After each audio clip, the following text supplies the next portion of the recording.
without the fire, really. How did you become a singer? I was in Neighbours and there was a benefit concert for a football team. I don't even follow football. And we all had such a brilliant time. We raced backstage and were in a frenzy saying, oh, we've got to do another one, what can we do? Who knows what, I mean, the show was going on as we were talking, so, and I said, well, what about Locomotion? I know the words and the band must know it's an old song, so we did an impromptu version of Locomotion. Like all good pop fairy tales, someone heard it, recorded it, and it was Australia's biggest hit for 10 years. Everybody's doing a brand new dance now.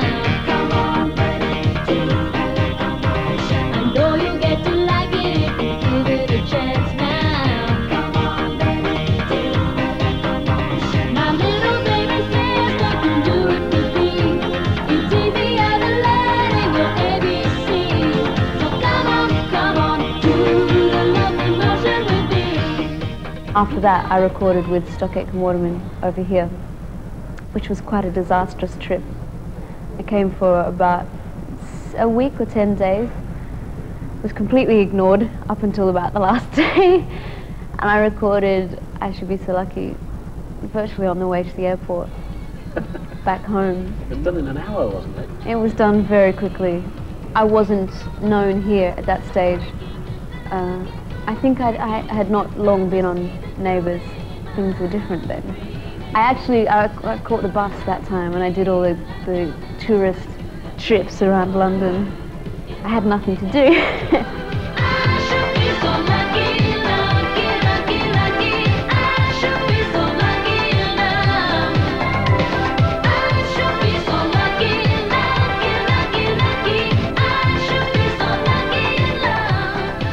The publicity machine took over and I was very lost in the midst of it all. Basically trying to do a series, turn up on time, know your lines, perform well, is hard enough without, then I started recording, so there was a bit of conflict there. I was doing videos on the weekends, losing my voice, sick all the time. I can't believe how hard I worked. I would be hard pressed to do that now. You do sound as though in the early days you were just charging along like a sort of mad bull. Yeah. And nowadays you're pretty much together and you're controlling it. As together as I can be. I mean, if I knew what my next move was, I could be very together. But I don't know if the next song's going to be a hit. I don't know. There's a lot of things I don't know, a lot of aspects about. I like to take it one day at a time. My manager has great difficulty pinning me down to do things. Well, if we can leave the pop star alone and talk to you just as a woman for a moment, any fellas that you look at and fancy to death at the moment? Well, let me see. I did see My Own Private Idaho the other day. Wasn't that impressed with the movie, but the two stars are worth seeing, put it that way. For your information, that's River Phoenix and Keanu Reeves. So, yes, I can get all kind of fluttery-eyed when I go to the movies as well. Well, that's nice. Yeah, it's very nice. Some claim that Kylie's affair with In Excess lead singer Michael Hutchins helped her take control of her life, how she worked, what she recorded, and how she looked. The papers are always picking up on the new raunchy image. Incredible. I've had so many new looks. Each time it's like the new Kylie's grown up. Give me a break. Do you see yourself as raunchy? No. Raunchy is such a press word. It really annoys me. I mean, fancy. Sure, if I'm in videos or in photos, I more or less take on another persona. I mean, it's not. I'm not like that when I get up in the morning. I'm not like that when I'm out with friends. But on some of the pictures, you are very sexy. Do you like looking sexy? Yeah, I think any woman does. It's fun.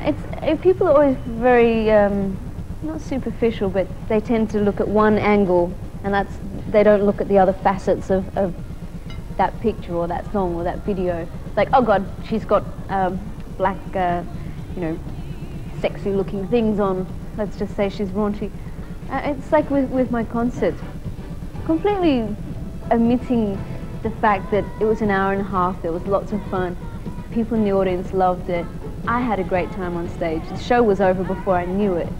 Doing old songs in my show was fun. It was really, I enjoyed it. The crowd, they loved that song. And if they're happy, then I'm happy. It's a fun show. My videos, I think, are still fun, and I certainly haven't lost all my innocence, and would hate to. Fame does bring some really nice things, like money for a start, quite often, and also meeting other very famous people. Have you sort of had to pinch yourself from time to time when you're talking to someone incredibly famous? Yeah. One occasion was the John Lennon tribute, and I felt very out of place because I was the only pop representative. There was people like Natalie Cole, Lou Reed, Lenny Kravitz, I mean, very credible people. Why do you feel out of place? Do you not see yourself as being credible? You said they were credible. Do you not see yourself as being credible? Yeah, this was about a year and a half ago, and it was very much a turning point for me. And it wasn't just my imagination, it was the audience. When I came out, there was like half of the audience cheered and half of them went, because they were there to see, like, you know, Lou Reed Man, or they just weren't interested in seeing a little item of pop on the stage, some kind of light, fluffy stuff. But it turned out really well. Do you think you're winning those people over? Yeah, slowly. Is that Either that, or I did before, but they wouldn't admit it. Kylie Minogue, and did you notice she didn't have the slightest flutter for me? But